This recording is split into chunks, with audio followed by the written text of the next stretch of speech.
인자야, 너는 이스라엘 산들에게 예언하여 이르기를, 이스라엘 산들아, 여호와의 말씀을 들으라. 주 여호와께서 이같이 말씀하시기를, 원수들이 내게 대하여 말하기를, 아하, 옛적 높은 곳이 우리의 기업이 되었도다 하였느니라. 그러므로 너는 예언하여 이르기를, 주 여호와께서 이같이 말씀하시기를, 그들이 너희를 황폐하게 하고 너희 사방을 삼켜 너희가 남은 이방인의 기업이 되게 하여 사람의 말거리와 백성의 비방거리가 되게 하였도다. 그러므로 이스라엘 산들아, 주 여호와의 말씀을 들을지어다. 산들과 맷뿌리들과 시내들과 골짜기들과 황폐한 사막들과 사방에 남아있는 이방인의 노략거리와 조롱거리가 된 버린 성읍들에게 주 여호와께서 이같이 말씀하셨느니라. 주 여호와께서 이같이 말씀하시기를, 내가 진실로 내 맹렬한 질투로 남아있는 이방인과 에돔 온 땅을 쳐서 말하였노니, 이는 그들이 심히 즐거워하는 마음과 멸시하는 심령으로 내 땅을 빼앗아 노략하여 자기 소유를 삼았습니다. 그러므로 너는 이스라엘 땅에 대하여 예언하되, 그 산들과 맷뿌리들과 시내들과 골짜기들에 관하여 이르기를, 주 여호와께서 이같이 말씀하시기를, 내가 내 질투와 내 분노로 말하였나니 이는 너희가 이방의 수치를 당하였음이라. 그러므로 주 여호와께서 이같이 말씀하시기를, 내가 맹세하였은즉 너희 사방에 있는 이방인이 자신들의 수치를 반드시 당하리라. 그러나 너희 이스라엘 산들아, 너희는 가지를 내고 내 백성 이스라엘을 위하여 열매를 맺으리니 그들이 올 때가 가까이 이르렀음이라. 내가 돌이켜 너희와 함께하리니 사람이 너희를 갈고 심을 것이며 내가 또 사람을 너희 위에 많게 하리니 이들은 이스라엘 온 족속이라. 그들을 성읍들에 거주하게 하며 빈 땅에 건축하게 하리라. 내가 너희 위에 사람과 짐승을 많게 하되 그들의 수가 많고 번성하게 할 것이라. 너희 전 지위대로 사람이 거주하게 하여 너희를 처음보다 낮게 대우하리니 내가 여호와인 줄을 너희가 알리라. 내가 사람을 너희 위에 다니게 하리니 그들은 내 백성 이스라엘이라. 그들은 너를 얻고 너는 그 기업이 되어 다시는 그들이 자식들을 잃어버리지 않게 하리라. 주 여호와께서 이같이 말씀하셨느니라. 그들이 너희에게 이르기를, 너는 사람을 삼키는 자요 내 나라 백성을 제거한 자라 하거니와, 내가 다시는 사람을 삼키지 아니하며 다시는 내 나라 백성을 제거하지 아니하리라. 주 여호와의 말씀이니라. 내가 또 너를 여러 나라의 수치를 듣지 아니하게 하며 만민의 비방을 다시 받지 아니하게 하며 내 나라 백성을 다시 넘어뜨리지 아니하게 하리라. 주 여호와의 말씀이니라 하셨다 하라.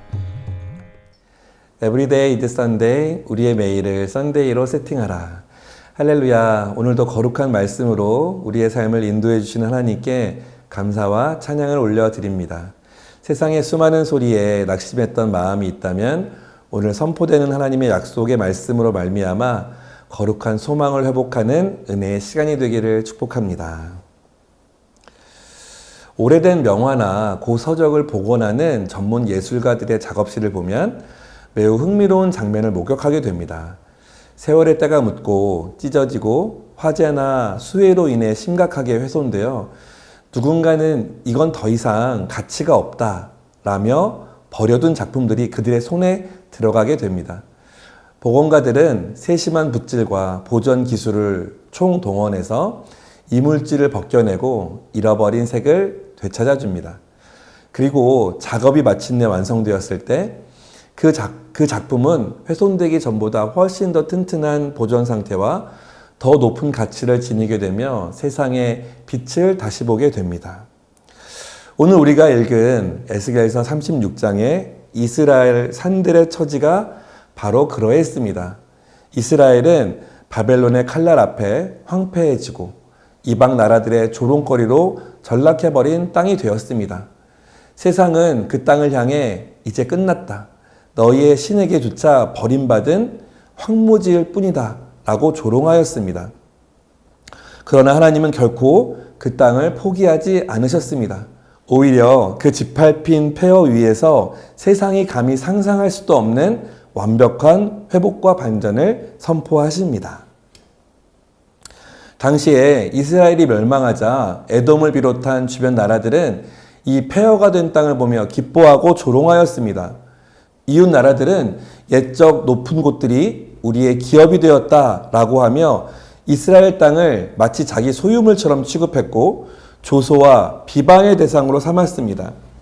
한 나라의 멸망이 다른 나라에게는 즐거운 구경거리요 전리품이 되었던 것입니다. 특별히 5절에서 하나님은 에돔을 콕 집어서 언급하십니다. 제가 읽어보겠습니다. 주 여호와께서 이같이 말씀하시기를 내가 진실로 내 맹렬한 질투로 남아있는 이방인과 에돔 온 땅을 쳐서 말하였노니 이는 그들이 심히 즐거워하는 마음과 멸시하는 심령으로 내 땅을 빼앗아 노략하여 자기 소유를 삼았습니다. 에돔은 이스라엘과 형제 관계였던 민족입니다. 가장 가까웠어야 할 이웃이 이스라엘의 몰락을 가장 기뻐하며 그 땅을 차지하려 했다라는 사실은 이스라엘이 당한 수치와 모멸감이 얼마나 깊었는지를 보여줍니다. 믿었던 관계에서 받는 상처가 가장 깊은 법입니다. 여기에서 주목할 것은 단순히 땅의 문제가 아니라는 사실입니다. 6절과 7절에서 하나님은 이렇게 말씀하십니다.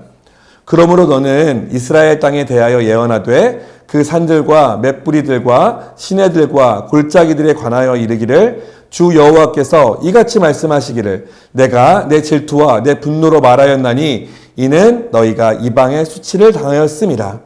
그러므로 주 여호와께서 이같이 말씀하시기를 내가 맹세하였은즉 너희 사방에 있는 이방인이 자신들의 수치를 반드시 당하리라. 이스라엘 땅이 당한 수치를 하나님은 당신의 문제로 여기십니다. 사람들이 다 잊고 지나간 폐허, 아무도 관심 갖지 않는 그 자리를 하나님은 여전히 마음에 두고 계셨습니다. 하나님의 백성이 당한 조롱과 수모는 하나님 자신의 명예와 직결된 일이었습니다. 히브리어로 질투라는 단어는 단순한 감정이 아니라 자기 소유에 대한 강렬한 보호 의지를 나타내는 말입니다. 하나님은 마치 자신의 것을 모두 빼앗긴 사람처럼 자기 백성을 향한 부당한 처사에 격렬하게 반응하십니다. 여기에서 우리는 하나님의 성품 하나를 발견하게 됩니다. 하나님은 방관자가 아니십니다. 우리가 완전히 무너지고 세상이 우리를 조롱하고 아무도 우리를 돌아보지 않는 그 순간에도 하나님은 침묵하지 않으십니다. 오히려 그 수치를 자신의 것으로 여기시고 반응하시는 분입니다. 우리는 종종 이렇게 생각합니다.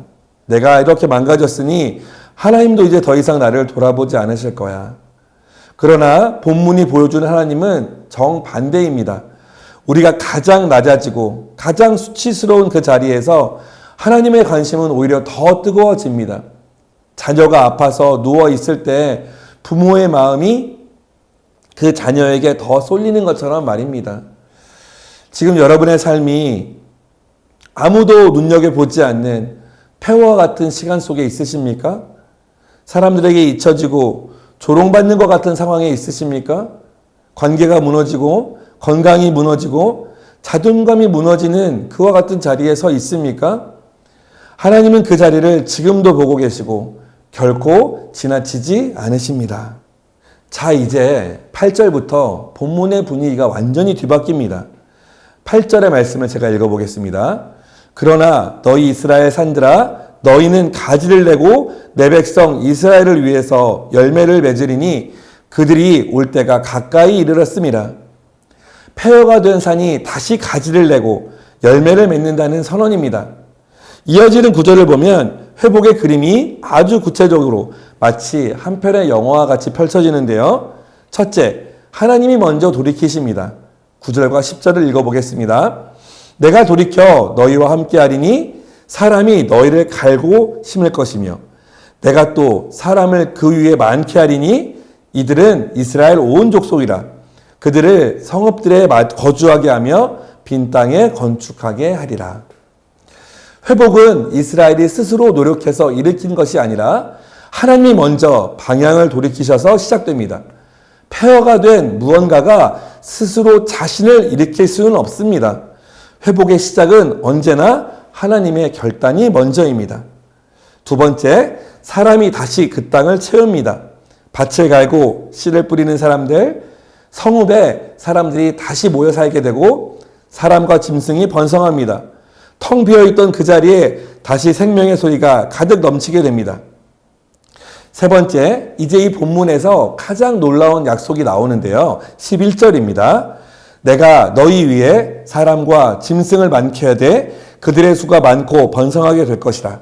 너희 전 지위대로 사람이 거주하게 하여 너희를 처음보다 낮게 대우하리니 내가 여호와인 줄 너희가 알리라. 회복은 단순히 예전 상태로 돌아가는 것이 아닙니다. 하나님은 이전보다 더 풍성한 은혜로 나아가겠다고 말씀하십니다. 제가 이번 여름에 일본으로 아울리치를 다녀왔는데요. 일본이 도자기로 유명하잖아요. 일본에는 긴츠기라는 전통 공예가 있다고 합니다. 깨진 도자기 그릇을 버리지 않고 금을 이용하여 그 깨진 조각들을 이어붙이는 전통 기술입니다. 일반적인 사람들은 도자기가 깨지면 도자기 깨졌으니까 이제 끝났다라고 생각합니다. 하지만 긴츠기 도자기 장인들은 아직 끝나지 않았다라고 말합니다. 긴츠기 장인들은 깨진 자리를 숨기지 않습니다. 오히려 금으로 도드라지게 이어붙입니다. 균열을 깜쪽같이 지우려고 애쓰는 것이 아니라 오히려 그 균열을 금빛으로 드러내는 것입니다. 그 결과 수리된 그릇은 원래 매끈한 그릇보다 더 특별하고 더 값진 작품이 됩니다. 깨졌던 흔적이 오히려 그 그릇만의 고요한 아름다움이 되고 사람들은 그 그릇을 더 귀하게 여깁니다. 일본 사람들은 이 기법에 담긴 정신을 이렇게 표현합니다. 깨어짐은 감추어야 할 역사가 아니라 그 도자기의 이야기의 일부이다. 깨어짐은 끝이 아니라 오히려 더 아름다운 것으로 회복되는 계기가 된다는 것입니다.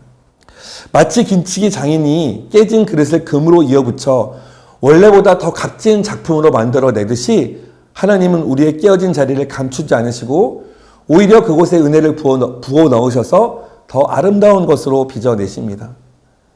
처음에 완전함으로 돌아가는 것이 아니라 오히려 처음보다 더 나은 상태로 나아가는 것, 이것이 성경이 말하는 회복의 방식입니다.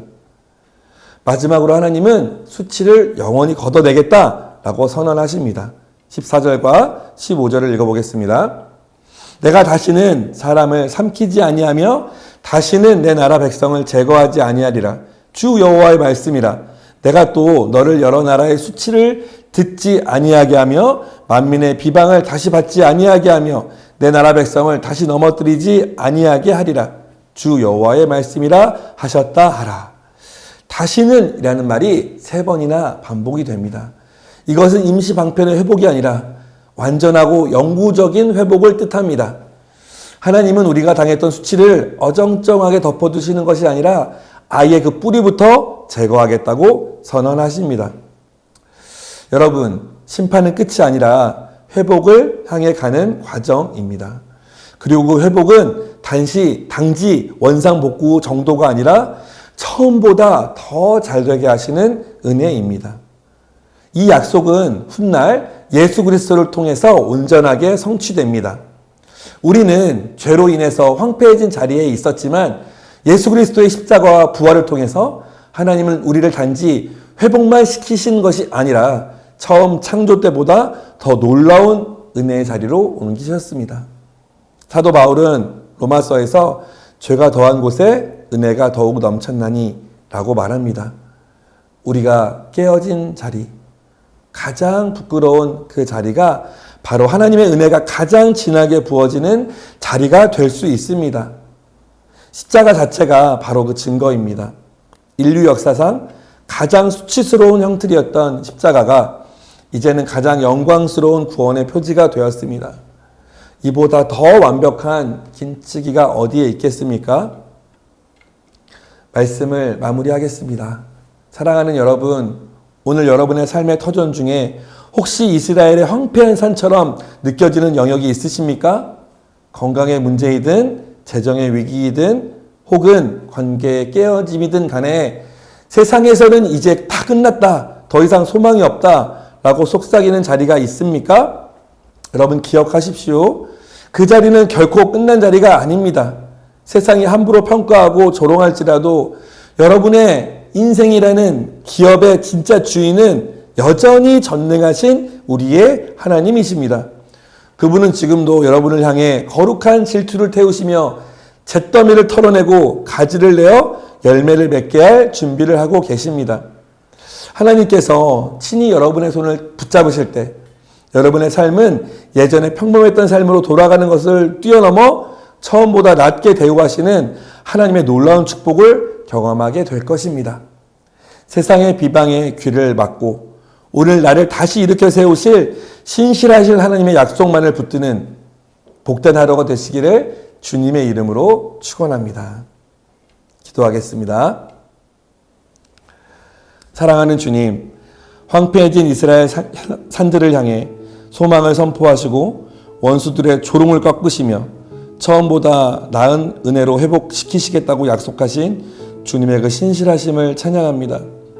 세상의 소리와 비방 때문에 마음이 눌리고 수치를 당했던 우리의 무너진 자리들을 주님 앞에 내어놓습니다. 주님 거룩한 질투와 주님의 권능으로 우리의 삶에 다시 가지가 나게 하시고 풍성한 열매를 맺게 하여 주시옵소서. 단순한 회복을 넘어 처음보다 낮게 대우하시는 주님의 은혜를 힘입어 다시는 수치를 당하지 않는 거룩한 백성으로 담대히 살아가게 하여 주시옵소서. 예수님의 이름으로 기도드립니다. 아멘.